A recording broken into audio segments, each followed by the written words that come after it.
Then came a voice, a woman's voice, soft, shivering, almost pleading.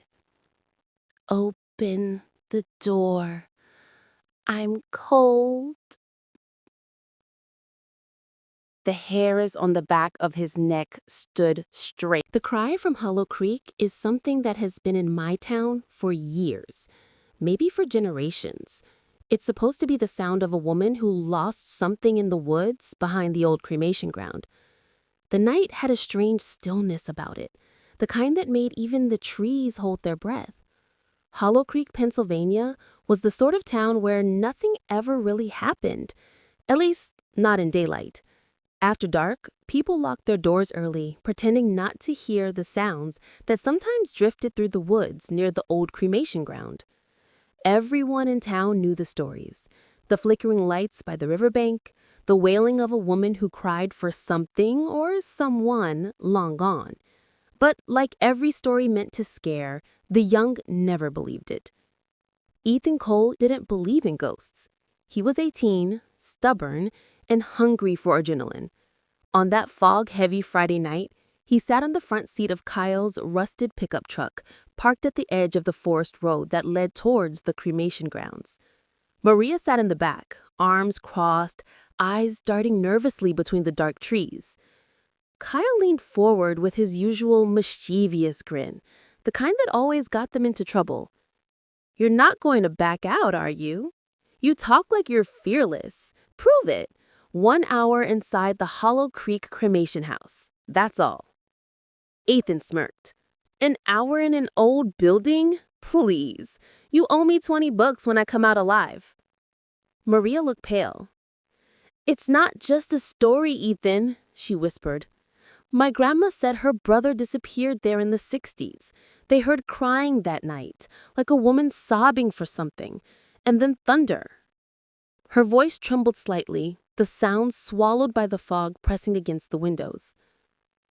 Ethan chuckled and stepped out of the truck. His flashlight cut a thin beam through the mist.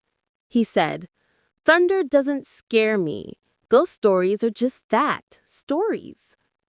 He slammed the door and walked toward the woods. Behind him, Kyle's laughter faded quickly, swallowed by the damp air. The trail to the cremation ground was narrow and broken. Old roots clawed up through the soil like bones trying to escape. The smell of wet earth mixed with something else. Ash. Faint, but distinct, as if the ground itself remembered fire. The deeper Ethan walked, the quieter it became. No wind, no crickets, no sound of life. Only the crunch of his boots on gravel. When he finally reached the iron gate, he paused. It loomed out of the fog, half swallowed by vines. The letters Hollow Creek Crematory were barely visible, eaten by rust. His flashlight flickered. Once, then steadied. He muttered, "Well, here we are," and pushed open the gate. The metal shrieked in protest, echoing into the darkness like a scream. The cremation ground looked like a graveyard of forgotten things. The old brick building stood in ruins, its chimney tilting like a broken monument. Scattered around were fragments of old metal stretchers, cracked tiles and weeds pushing through what had once been a concrete floor.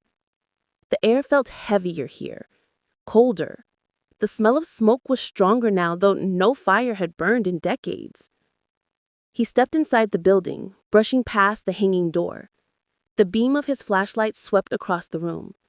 A half-collapsed ceiling, soot-stained walls, and the black mouth of the old furnace at the center. He could almost imagine the sound of it burning, the heat, the screams of the dead who'd been reduced to ashes. He shook off the thought. Creepy, but not haunted.